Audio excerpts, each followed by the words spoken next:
Welcome into the PHLY Phillies podcast. Renee Washington, Jamie Lynch joining you ahead of Game 2 of the NLCS. Which we're going to. And we're going to be there in person at Citizens Bank Park. And I'm excited to be there. But I'm also excited to see this pitching matchup. It's Aaron Nola, Merrill Kelly going head-to-head. Merrill Kelly with a 3.29 ERA on the season. And on the other side, Aaron Nola. We know Nola very well. We know Nola, 4.46 ERA overall, but's been pitching well in the postseason.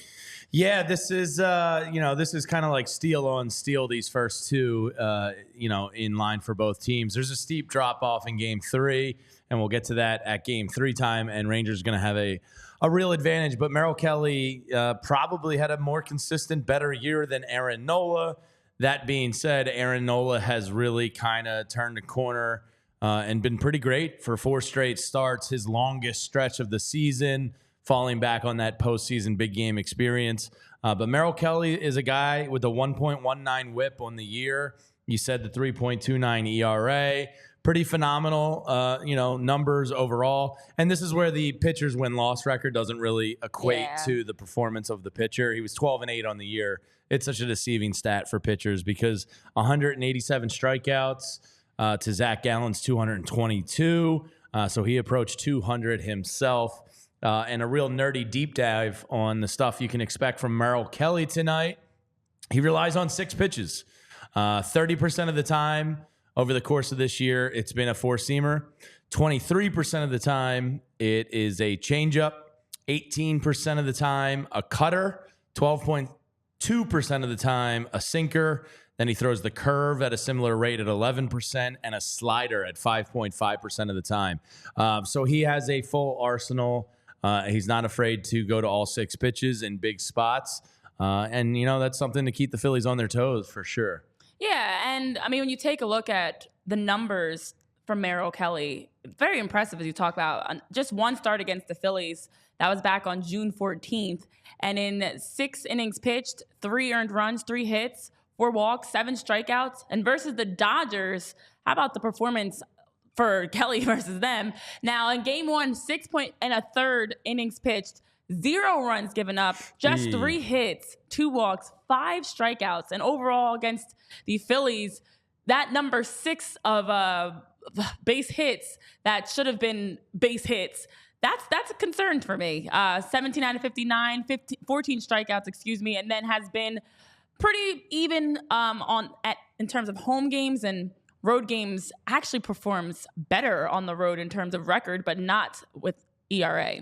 Yeah, and another right-handed pitcher, so you get 2 righties right off the jump here. And the Phillies left-handed hitters are going to have to come up big for them. Splits-wise, it's almost always, the opposite that has more success. So you're going to need Bryce Harper and Kyle Schwarber and Bryson Stott and, all your left-handed bats to really come through for you. So those are guys are going to look for tonight to take advantage. Bryce Harper, if he can pounce one of those 4-seam fastballs, we've all seen Citizens Bank Park react to him. Mm-hmm. Phillies fans, I do want you to cover your ears for Aaron Nola's career numbers versus the Diamondbacks. I hate to be the one with the bearer of bad news here, but he's just 2-2 in his career versus the Diamondbacks with a 7.67 ERA, 29 strikeouts over 5 appearances. He did face them once earlier this year, got to 6 2/3 innings, but allowed 4 earned runs, and really just didn't have his best game, even though at some points in this year, 6 2/3 inning was a good performance from Nola. I think I remember that game as being one of the RAV4 4th inning snake bites. Yeah. No pun intended, stupid Diamondbacks.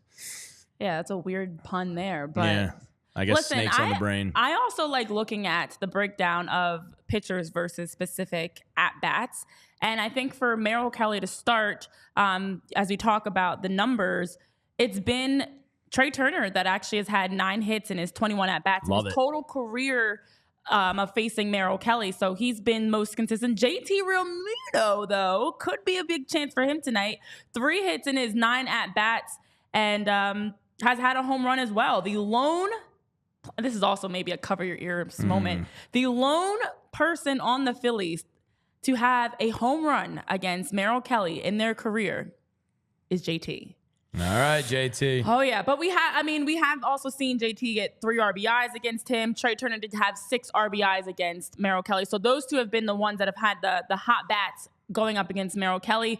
Seeing a lot of zeros and some struggles. So hopefully today will be a chance to change that. On the other side for Nola, as you talk about, not great in his performances versus the Diamondbacks. It's been different, but it's been a mixture. It hasn't just been one person that's been kind of carrying the load. It's been everybody getting a hit.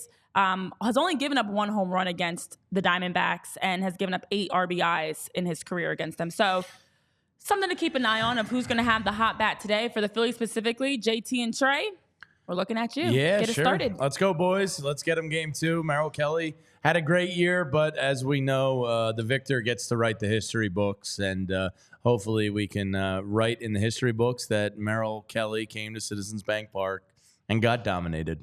Yes. And so excited to be out at the ballpark today for game 2. Look, we'll see how things are heading into Arizona. Will it be split? Will it be 2-0?